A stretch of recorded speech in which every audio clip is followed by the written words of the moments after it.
Hi, everyone. Welcome to the first ever episode of the Arts People podcast. My name's Joe Drinkwalter. I'm an actor, musician, and your host for this brand new show. This is the first part of what will be a 5-part series, the goal of which is to highlight important and interesting arts, people, and organizations within my hometown of North Bay, Ontario, Canada. Big thanks to Back in the Bay, Small Town Times, Dave Dale, and the wonderful people at Clark Communications for providing this awesome space and making the show possible. And without further ado, our guest today is a wonderfully talented local artist, self-described in her Facebook bio as actor in theater and film and fringe putter-togetherer. She does much more than that. In the past year alone, she wrote, directed, and acted in probably my favorite play that I saw in this past year, St. City Sparrows. She toured another show with the Proscenium Club and probably did a bunch of other cool stuff that I hope she'll talk to us a little bit about. Please welcome to the show the wonderful, talented, and always fun to be around, Kelsey Ruhl. Yay! Hi, Joe. Thanks for having me. Thanks for coming. How are you today? I'm really good. It is the most perfect summer day outside. It is. Before we get into it, did I miss anything important in the intro? Is there anything the world should know about you before we dive in? It's that I actually am that bad at grammar. From my Facebook bio, I was just like, you know what? Let's just be myself and not try to do any kind of correct spelling or correct grammar. Let's just go for it. And thank you for being so complimentary of my play. That was so sweet of you to say. Awesome play. I loved it. And I am absolutely going to be picking your brain about the Fringe Festival. But before we get into that, let's get to know a little bit about you. Starting from the beginning. Do you remember your life before the arts? Yes, my birth was rough. And then from there, went right into the arts. I came from a town that didn't value a lot of artistic creation. And I think ending up in a place like North Bay, when I did, was really kind of like life-saving for me. I came up here for theater. I took the Canadore college program. And then as soon as I graduated, the film industry came up here. So all the people I graduated with that went to Toronto or LA, they were looking for agents, and I got one right out of the gate in North Bay. And then I got into the industry, I got into the union, and then continued working. And the one thing that was, that I did early on, let me try to explain this.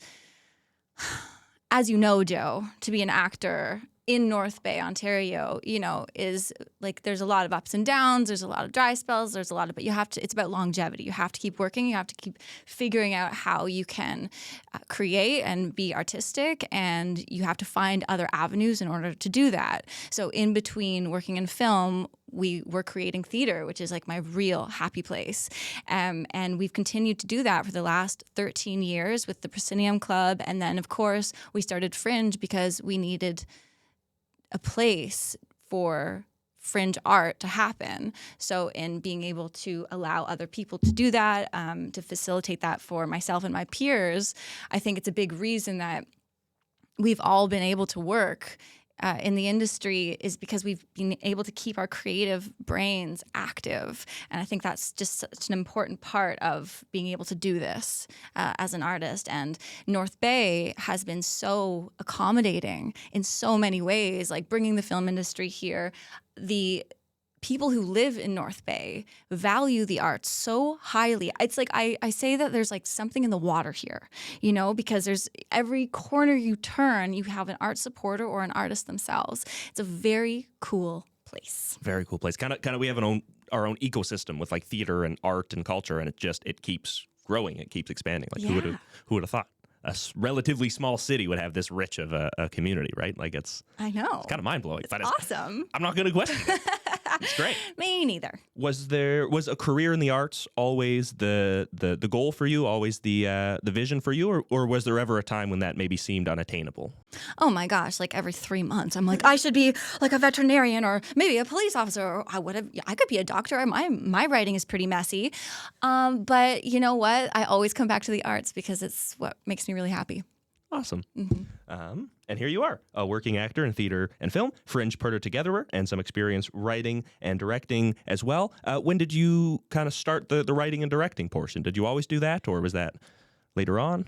So I wrote a lot in the beginning of my acting career, like when I was still in school, and I really loved that.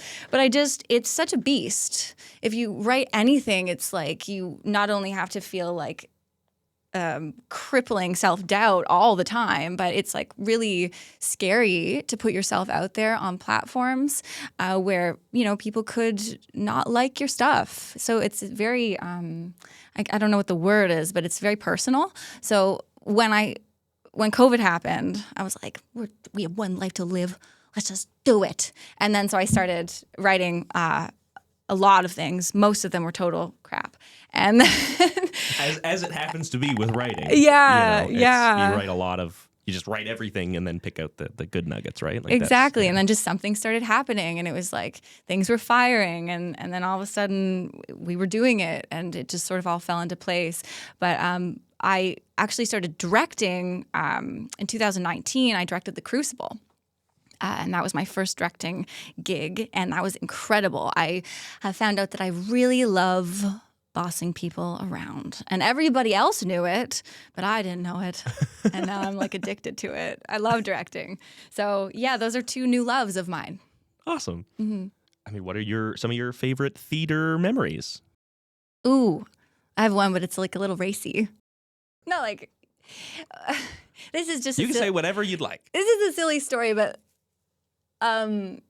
you know, with acting, you get like a rush. Actors are adrenaline junkies, you know? We're just like, your heart pounds right before you step on stage, and then all of a sudden things happen, and you did the play, and then you got clapping, and you feel, it's incredible, right?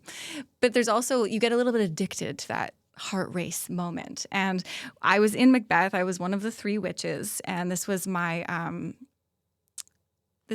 college debut. It was Rep 21. And after the witches cast a spell, we are to drop into the trapdoor and kind of go away and be all spooky. And then we have a really quick entrance right after that. And this is in Toronto. It's the first time I've ever done theater to a Toronto audience. It was very exciting. However, when I cast my spell and I dropped into the trapdoor, my costume got caught in the trapdoor.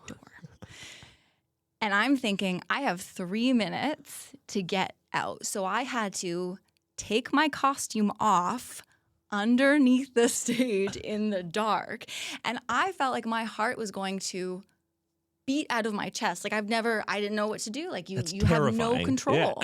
Yeah. Anyway, I like raced around backstage in the nude, like found a flashlight. We ripped the costume out, and we barely made it. It was literally, I was a second late for my entrance. And I think about that all the time, because I think, what a rush. In the moment. Let's do it again. It was like a roller coaster. You hate it like when you're on it, and then afterwards you're like, oh, let's do it again. Yeah. And then, so you kind of alluded to this, that the Fringe Festival kind of came in between those periods of film, and same with theater, like kind of in between those periods of work with film and television. But tell us a little bit about when the Fringe Festival kind of came to be. Okay, so this circles back to how awesome North Bay is.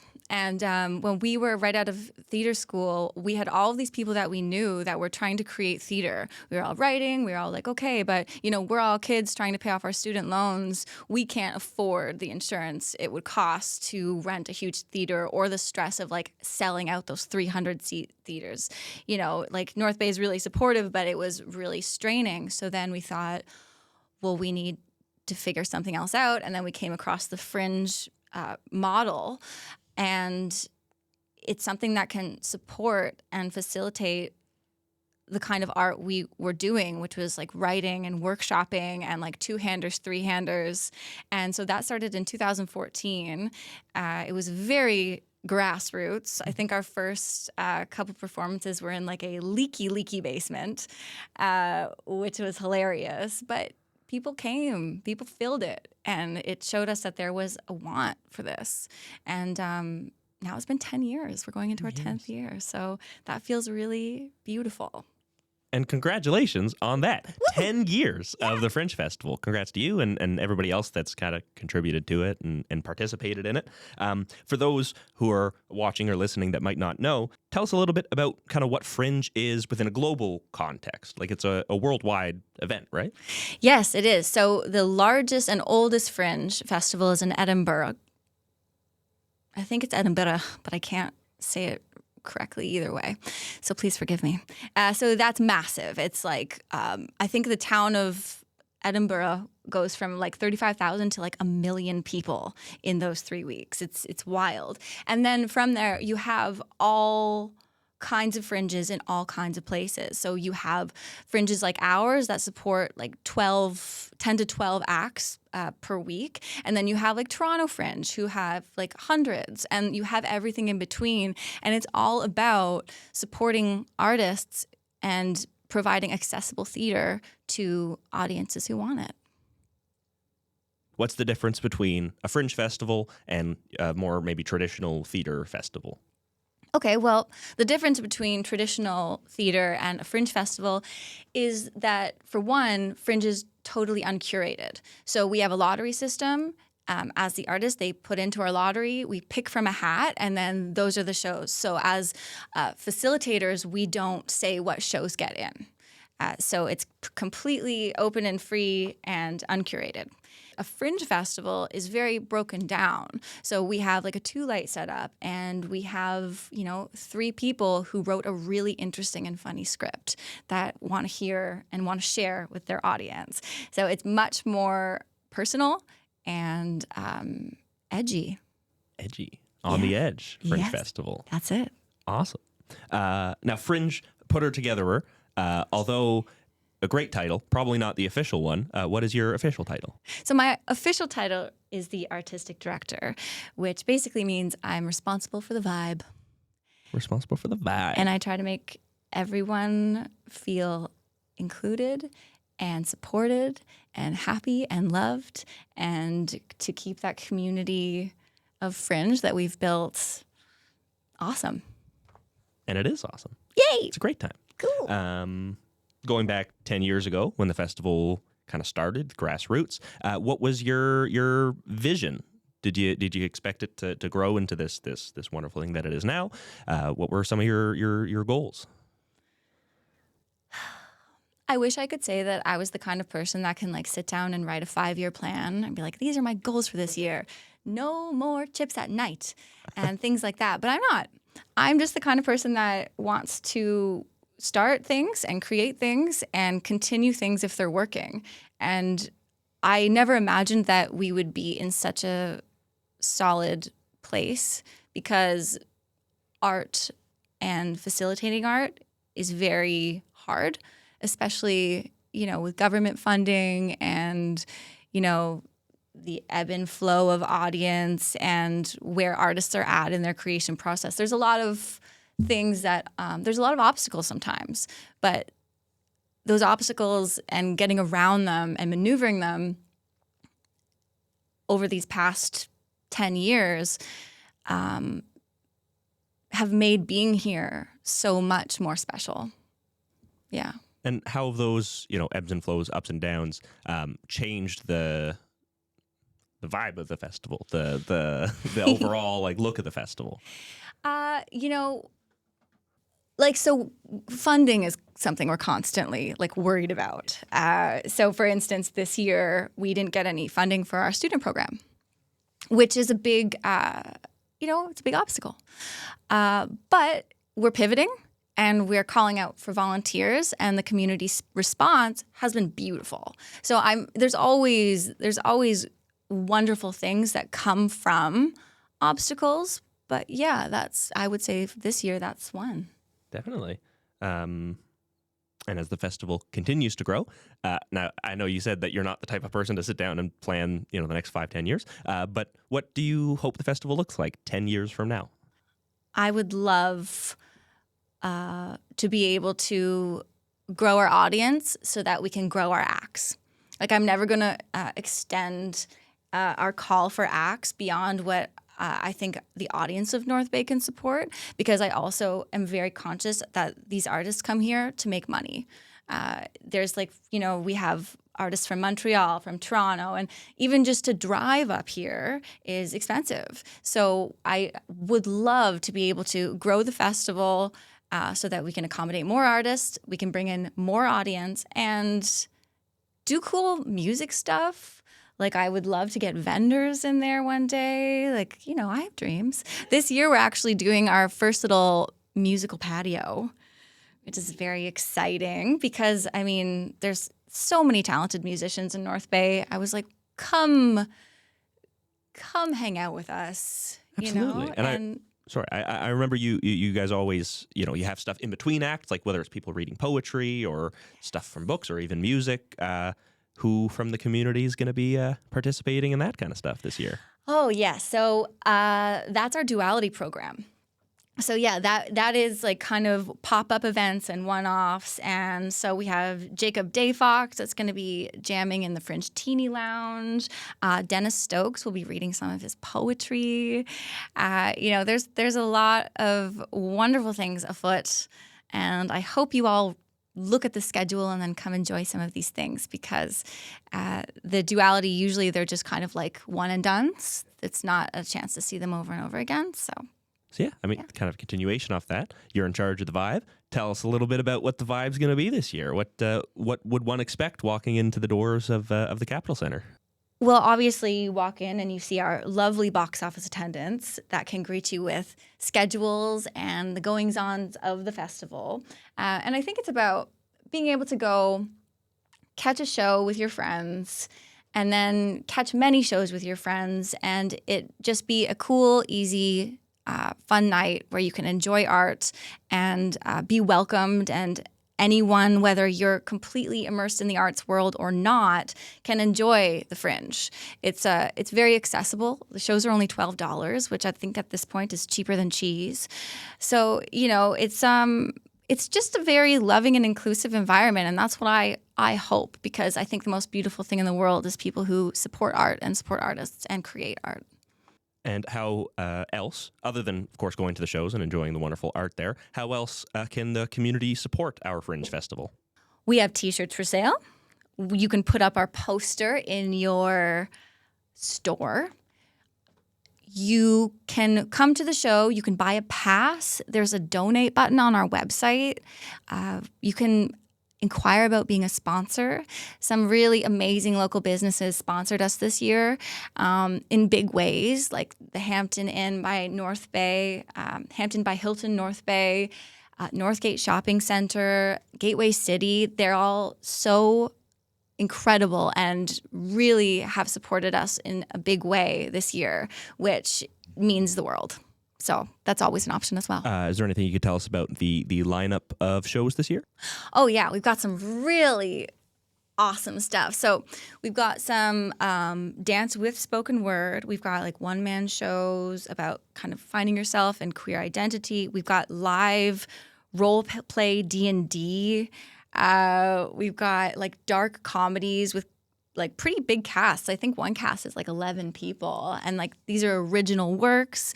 We've got works from former Fringe students who took our creative division program. So that feels really special that there's people just like out there kind of creating and having learned from being students in the past. That feels very cool.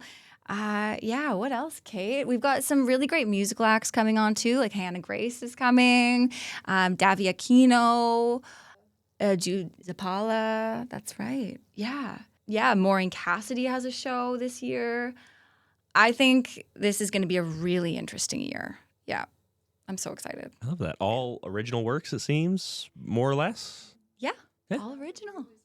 Oh, and Donkaroo, a very beloved drag queen persona, is back. So nice. Pivoting a little bit as well, tell us a little bit about your time at Canador and the Rep 21. Oh yeah, so Canador was awesome. I was a 20-year-old kid who didn't know who she was, and here I am today. Yeah, Canada is great, and I would recommend it to anyone. They've got a solid staff up there. They're collaborating with the digital cinematography program a lot, which I think is so smart, especially considering what's going on in film up here right now. Yeah, it's a wonderful place with wonderful people. I think to close us out, I'll get you to do maybe a little elevator pitch for Fringe. Oh no! If you, or not, you don't have to. There's no pressure. There's no. I don't want you to leave today and be like, that was awful. I hated it. No. I'm just Joe. I'm so bad at elevator pitches. I don't know why. I think it can because be like elevators scare me, and then also it could be like an escalator pitch. Escalator. That's easier. Okay, a stairwell pitch. Oh, I love this. I love this so much more. Okay. A flat plane like walking on a sidewalk pitch. Yeah. I guess maybe I'll reword the question then. How would you describe the Fringe Festival? How would you pitch the Fringe Festival to somebody that has no idea, that is watching this and doesn't really know, and how would you sell it? Okay, I'm going to do my best. Do your best. And then if we need to take a couple takes, I will just do that. That's perfect. Okay, it's just because it's just something I care about so much. Of course. And I don't want to mess it up. Okay, so for anybody who doesn't know, a Fringe Festival is a theater festival, a performance art festival that provides a platform to 1-hour shows. The pricing is super accessible, so all of our shows are $12 this year, and it provides artists a platform where they can express and try new works and writing material, and gives them creative freedom that a traditional theater festival doesn't really allow. That was awesome. That was an elevator, I think. That was an elevator pitch. Oh my gosh. That's pretty good. Ding. We're here. We're at the top floor. Thanks, guys. You're all so sweet and supportive. Yeah, well, I mean, thank you, Joe, and Clark Communications, and Bit of the Bay, Dave Dale, for creating this platform, because I really support platforms where people can talk about art and support art. So thank you, guys. And thank you to the Capitol Center. They've always been a really accommodating place for us. So I would like to say that too. Please come to the Fringe. Please come. Love to to see you there. Please come to the Fringe. Yeah. Cool. I don't know why you keep clapping. If you want, I have a clap. So if you want to like